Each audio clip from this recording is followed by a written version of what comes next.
les Actunautes en direct depuis le Grand Pavois de La Rochelle. Aujourd'hui, un petit voyage dans le temps, les Actunautes. Je vous propose de découvrir Clapotis. Alors Clapotis, ce n'est pas un sloop ordinaire, c'est un bateau qui remonte aux années 20. Et ce bateau, ben non, c'est pas un yacht, et pourtant, hein, il y ressemble bien. C'était un baliseur, mais c'était aussi un baliseur yacht. Alors on va tout savoir sur ce bateau avec Christian Letondou de l'association du Clapotis. Bonjour Christian. Bonjour Nicolas. Alors le Clapotis, Oui. c'est un bateau assez extraordinaire parce qu'il a réussi à mêler deux activités que l'on pourrait penser complètement différentes. Oui. Une activité de bateau de travail. Oui. Et quelque part le week-end, une activité de yacht. Pour régater un petit peu avec les voisins. Et puis aller voir si les balises étaient bien posées. Voilà, oui, c'était pour contrôler quand même. Au passage. Alors, parle-nous de ce bateau. Alors, c'est un bateau qui a été construit où? Qui a été construit à Boyarville. Ouais. Derrière la capitainerie, il y avait un ancien chantier naval. Il a été construit là-bas. Il a été construit en 1920. D'accord. Donc, et il a travaillé pour poser les balises jusqu'en 71. À 71 quand même. Ouais, on posait encore des balises avec un yacht en 1971. Il n'y avait peut-être pas trop les moyens à l'époque. D'accord. Donc à l'époque, il n'y avait pas de roof à l'origine. D'accord, quelle élégance. Hein. Et donc il posait des balises. Alors, les balises c'était les balises, c'est les perches rouges et vertes qu'on trouve à l'entrée des chenaux sur l'île de Léron, l'île de Ré, enfin, l'entrée de tous les chenaux. Et alors comment est-ce qu'il les transportait? Parce que s'il n'y avait pas de roof, il les mettait à l'intérieur? Il les mettait sur le côté, amarrés sur les côtés du bateau. D'accord. Et derrière, il traînait une petite chaloupe. Ouais. Dedans, il y avait un motopompe. Ouais. Et ils amenaient, alors, avec un palan du bateau, ils remontaient la perche, ils la mettaient à l'endroit voulu, et ils envoyaient de l'eau sous pression avec le motopompe, et par succion, ils faisaient descendre la perche. Et la perche, elle tenait combien de temps comme ça? Une dizaine d'années, facile. Hein. Ah, quand même? Oui, c'est des perches en bois qui étaient traitées, quoi. Ouais. Et contrôleurs, elles étaient peut-être déplacées de temps en temps, suivant parce que les bancs se déplacent et tout, donc ils sont obligés de les déplacer. Donc, et ils travaillent dans quelle zone géographique ce Clapotis? Dans tout le pourtour d'Oléron et jusqu'à l'île de Ré, l'île d'Aix, jusqu'au bord de La Rochelle, quoi. Dès qu'il y avait un chenal. Ils contrôlaient, c'était les phares et balises, c'était un service d'État, hein, c'est un peu comme l'équipement. Ils contrôlaient l'emplacement des balises, si un banc de sable avait déplacé, qui avait été signalé, qui avait bougé, ils allaient le remplacer ou le remettre en place plus loin, etc. Formidable, parce que c'était déjà un bateau, c'était décarboné à l'époque. À l'origine, il n'y avait pas de moteur, après ils ont remis un moteur, et puis maintenant il y a toujours un moteur, bien sûr, de 25 chevaux. Alors c'est quoi? Parle-nous du type de ce bateau. On est sur un sloop, mais à une époque, ce bateau, il aurait été ketch, c'est ça? Alors c'est possible, oui. Mais on ne sait pas trop, en fait. Ouais, on a vu des plans. Oui, il y a des plans. Alors, on a eu plusieurs types de plans. On a fait une maquette de ce bateau. La mairie de Saint-Pierre nous a demandé de faire une maquette il y a 3 ou 4 ans pour le mettre sur la place de la mairie. Oui, parce qu'en fait, ce bateau, aujourd'hui, il appartient à la mairie. Oui, il appartient à la mairie de Saint-Pierre. Et donc, la ville de Saint-Pierre, le maire, nous a demandé de faire une maquette pour l'installer et pour montrer aux gens, parce que beaucoup de gens de Saint-Pierre, d'Oléron, ou même d'Oléron, ne savaient même pas qu'il y avait un bateau qui était revenu sur l'île. Ouais. Donc, ils se sont dit, on va faire une maquette. On a fait nous-mêmes une maquette, l'association, les week-ends, la semaine, on bricolait. On a fait une maquette. Et pour faire cette maquette, on a cherché des plans. Et les premiers plans qu'on a eus ne correspondaient pas du tout, en fin de compte. C'était un maquettiste qui avait fait ça pour faire des maquettes en plastique, qui avait récupéré ça, donc ça ne correspondait pas du tout. Heureusement, on a retrouvé des plans. C'est Patrice Hippo qui nous a retrouvé des plans sur La Rochelle, comment, je ne sais pas. Et avec ça, on a refait tous nos plans de construction et on a reconstruit la maquette. Voilà, donc, alors vous, l'association, vous l'entretenez, vous naviguez avec, vous le faites connaître. Voilà. Il appartient à la ville. Voilà. Et il est dans quel port? On peut le voir dans quel port? Il est à Boyarville, sous la capitainerie. Il y a la capitainerie Boyarville, il est tout de suite en dessous.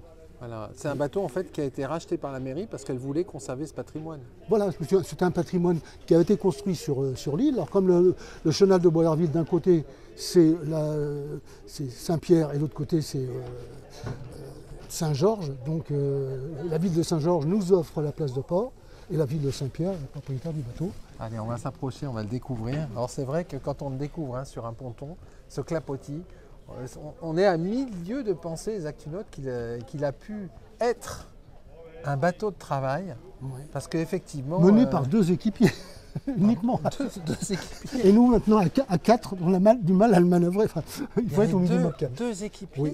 Bon, il a été retoilé, hein, parce que si on prend sur bon, il y a beaucoup de toiles. Hein. À l'époque, il montait la grand voile. Le guy, cette partie-là, ce qu'on appelle qui s'appelle la baume sur les bateaux modernes. Ouais. Le guy était plus court à l'époque, la voile était beaucoup moins grande. Hein, donc, moins grande, mais il n'y avait que 2 équipiers. Voilà. Et en fait, ils naviguaient, ils posaient les balises. Ils allaient s'échouer au bord du chenal. Et donc ils pompaient de l'eau d'un côté et ils enfonçaient la balise de l'autre. Ah, quand même, hein. Oui, oui. Une autre époque, hein, les Actunautes. Alors on découvre ce... Alors ce clapotis, il a bénéficié, une fois qu'il a été racheté par un premier plaisancier, etc., il a équipé du roof. Aujourd'hui, on va monter à bord, mais auparavant, quelques notions sur la manœuvre. Comment il se manœuvre? Est-ce qu'il est raide à la toile? Est-ce qu'il est très toilé? Alors, il est très toilé. Je dirais presque qu'il est trop toilé, un peu trop toilé. Hein. Ouais. Donc, pour faire des régates, c'est très bien. Ouais. Mais bon, pour naviguer, dès qu'on a 2-3 nœuds devant, on est obligé d'affaler un petit peu. Hein. Alors, on affale en premier la voile qui est tout en haut, qu'on appelle le flèche, ouais. Qui est au-dessus de... je ne sais pas si on le voit sur un des... si on le voit. Ça, c'était à Pattaya, au Pays Bas espagnol. D'accord. Non, le flèche, cette partie-là.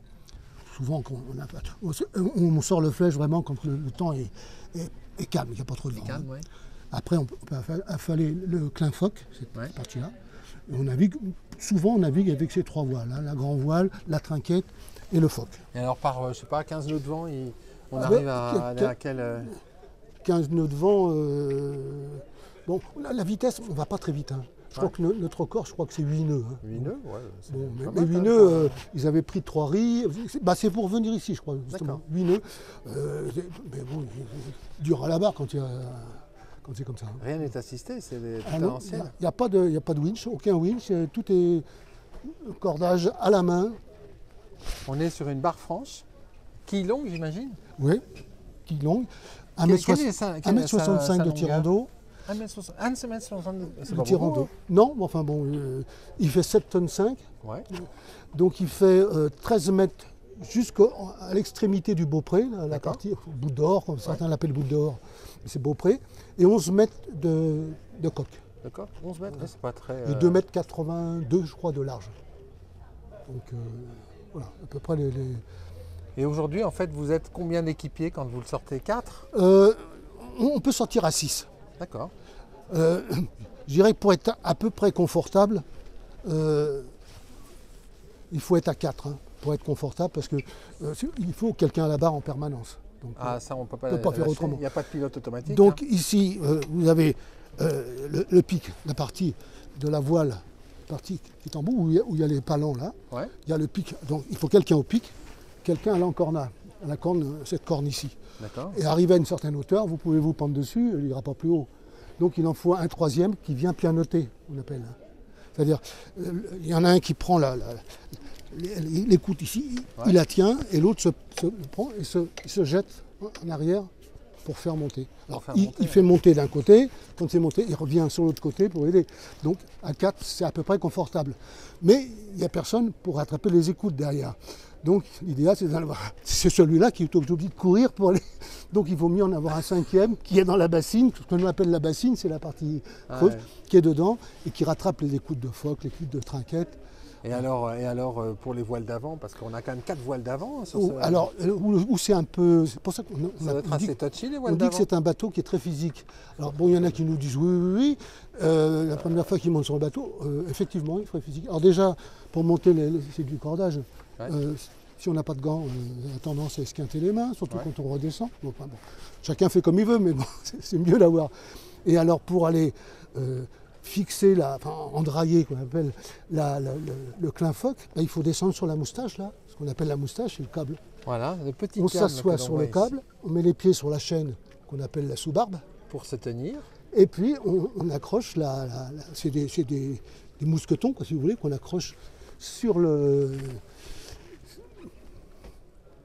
filin acier pour pouvoir la monter après. Puis on la monte après directement par ici. C'est hyper. Alors quand on monte le phoque, par exemple, il y a la partie ronde avec un anneau, là, ça s'appelle le rocambeau. Ouais. On accroche la partie basse dessus de la voile, et avec cette partie-là, on l'envoie au bout là-bas. Et alors, la trinquette, elle, par contre, s'accroche directement ici, là, sur les anneaux, là. C'est plus simple.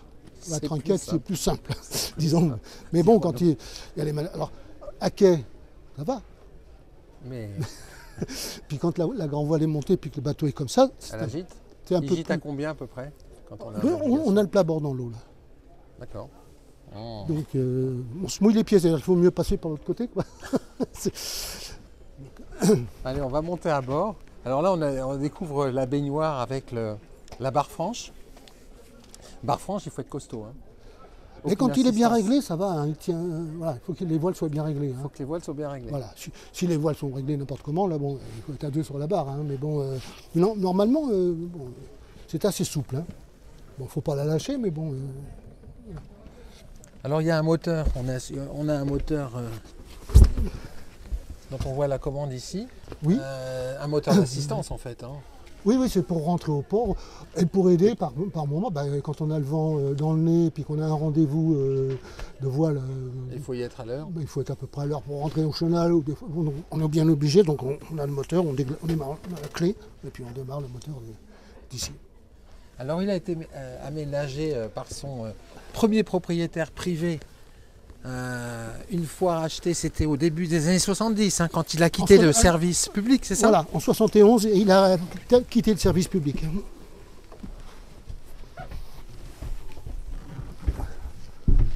Les Actunautes, il y a une odeur de vieux bateau dans ce... Ah oui, c'est dingue. Là, c'est de l'histoire. Hein. Ça sent le bois, ça sent le bateau. Ça sent tout, oui, c'est curieux. Hein, comme, extraordinaire. Alors bon, c'est spartiate, hein. C'est rustique, c'est rudimentaire, mais enfin, on a à peu près... Ça fait le job, hein, il y a tout. Hein. On a à peu près tout. On a le réchaud pour le casse-croûte. On a même, depuis cette année, bon, le réchaud, pour répondre aux normes, on a été obligé on avait la bouteille de gaz en dessous, mais c'est interdit. Alors, donc il faut un circuit fixe et la bouteille. Donc on l'a fait cette année. Ouais. On a acheté une glacière à compression. Oh, parce que luxe. Sinon le Pinot, quand on le déplace, au bout de 3-4 jours il est chaud. Donc les Actunautes, c'est quand même un bateau du patrimoine régional. Voilà, donc quand on va quelque part, on est ambassadeur de l'île d'Oléron et on fait goûter à nos voisins le cognac, le Pinot, voilà, un cognac Schweppes, ce qu'on appelle maintenant nous clapotis. Voilà. On offre un clapotis au bateau voisin. Voilà, et puis on a 2 couchettes. Alors il y a 2 couchettes là. La couchette cercueil qui est là-bas. Voilà, la couchette cercueil qu'on voit ici. Hop, gros plan. Il ne faut pas être trop gros. Il faut être plutôt petit. Voilà. Il ne faut pas se réveiller brutalement, les Actunautes. Mais depuis cette année, on a fait une amélioration. C'est-à-dire qu'il y a un de nos sociétaires qui a eu une idée géniale. Il a mis un panneau là, de bois, qu'on coulisse, qu'on pose sur la table à cartes et on peut tirer le matelas. On gagne un petit peu de hauteur. Et puis on est un petit peu moins... Voilà. Sinon, il fallait rentrer, il fallait s'accrocher là pour... Alors, bon, une fois que vous êtes couché, vous ne tournez pas, quoi, vous restez sur le dos. Quoi. Bon, il faut dormir sur le dos. Voilà, c'est un choix, en fait. Et alors après, vous avez deux qui couchent sous ta voile. D'accord. Alors les voiles, on les met sur le pont, c'est comme ça. Et puis, alors, quand il fait beau, depuis l'année dernière, on a fabriqué avec un taux en plastique qu'on accroche sur le mât, une espèce de tente de pont. Voilà. Et il y en a un qui peut dormir dedans. Sinon, quand il pleut, le 6e, il dort au milieu. Voilà. Donc, quand vous vous levez la nuit, il faut faire attention de ne pas écraser le copain. Quoi. Ouais. C'est ça aussi le plaisir des vieux gréments. Voilà. Quand il fait, j'allais dire, quand le temps est correct, ça va. Où ça devient un peu galère, quand c'est correct, on mange dehors, on mange dans la bassine, on mange en naviguant, ou on prend un corps mort, ou on jette l'ancre, ça dépend où on est. Mais si on continue à naviguer, il y en a un qui est à la barre, pendant ce temps-là, les autres cassent la croûte, après on le relaye, bon, ça va. Mais quand il pleut, il faut descendre ici, quand vous êtes à 6 là, C'est complexe. C'est pas la On ne fera pas une transat avec voilà, ça. Voilà. Il ne fera pas la transat, bien qu'ils puissent la faire, hein, on l'imagine. Oui. En diminuant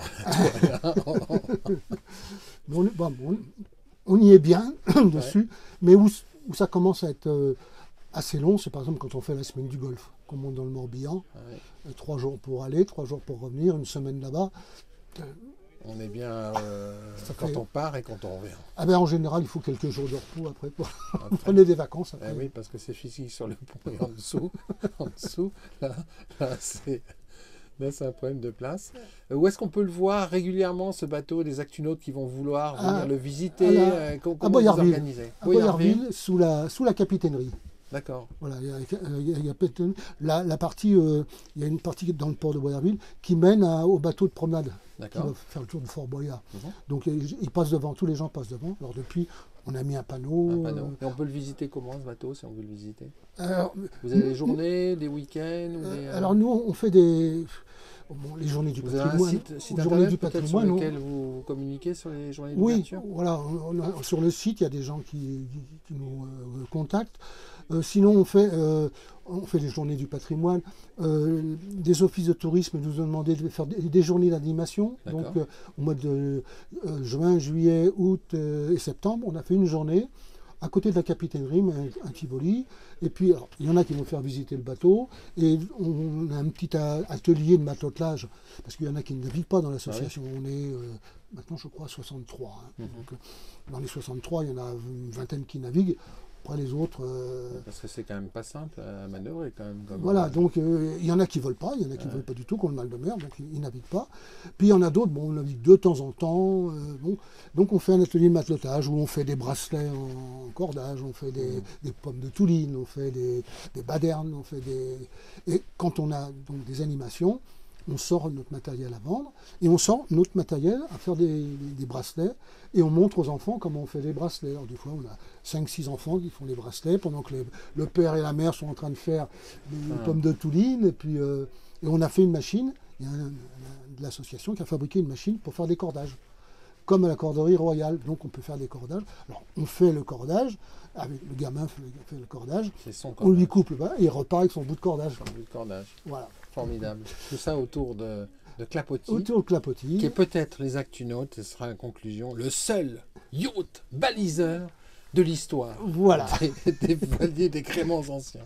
Le Chasse-Marée avait fait un article sur un livre, mais il y a longtemps, sur le Clapotis. Il marquait, je ne sais plus comment il l'appelait, le yacht qui posait des balises, quelque chose comme ça. Ouais. Il avait fait tout un article dessus, parce qu'il était étonné justement de voir... cette histoire. Voilà. Mais bon... Merci beaucoup à toi, en tout cas, de nous avoir partagé ces moments de passion et de bonheur. Voilà. Merci à toi aussi de nous faire connaître, parce qu'on aime bien. On recherche principalement des chefs de bord, quelqu'un pour... Parce que bon, on n'en a pas beaucoup.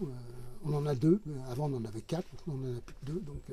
Donc si vous voulez vous investir, être chef de bord sur Clapotis, les Actunautes... Il faut connaître la navigation. Hein, parce que ah oui, attention, là, il y a des prérequis. Il ne faut pas sortir du 420 ou 470 pour monter dessus, ça va pas là. Les Actunautes, vous allez sur le site de l'association et vous rentrez en contact avec eux, ils seront heureux de vous accueillir. Oui. Merci beaucoup à toi. Mais de rien.